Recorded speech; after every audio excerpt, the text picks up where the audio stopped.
Manipur Technical University की Vice Chancellor चलिव थासी कुंट्रा फाउगी मनुंगदा हबलक्तब तारबदी मथंगी नुमितगी tongan-tonganba makhal kayagi akanba khongjang kaya changsillagani haina Manipur Technical University asigi mairoi furalakpam Haris Sarmana fongdokre haribo wafam asing asi tagil pata leiba Manipur Technical University asigi campus ta chathakiba wakat mifom amada fongdokibani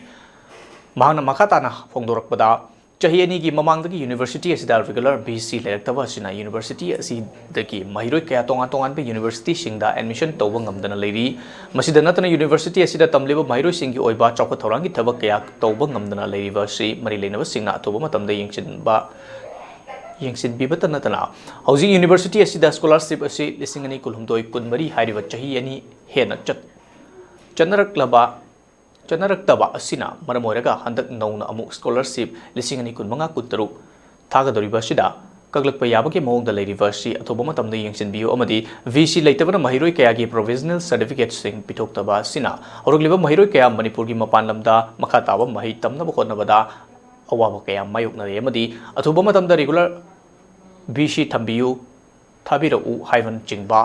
tongan-tonganba slogan singshu lauki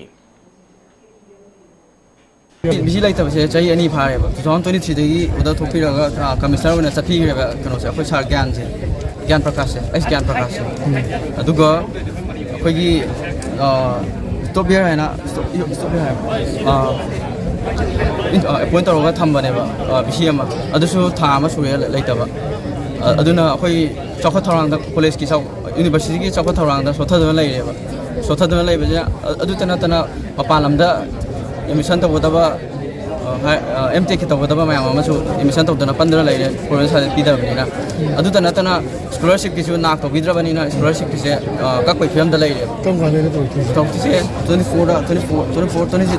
the day, 25 this year, Pio and a lady. I do not vote on the Tabiro and Midai from the Poggia, Aduga Apogi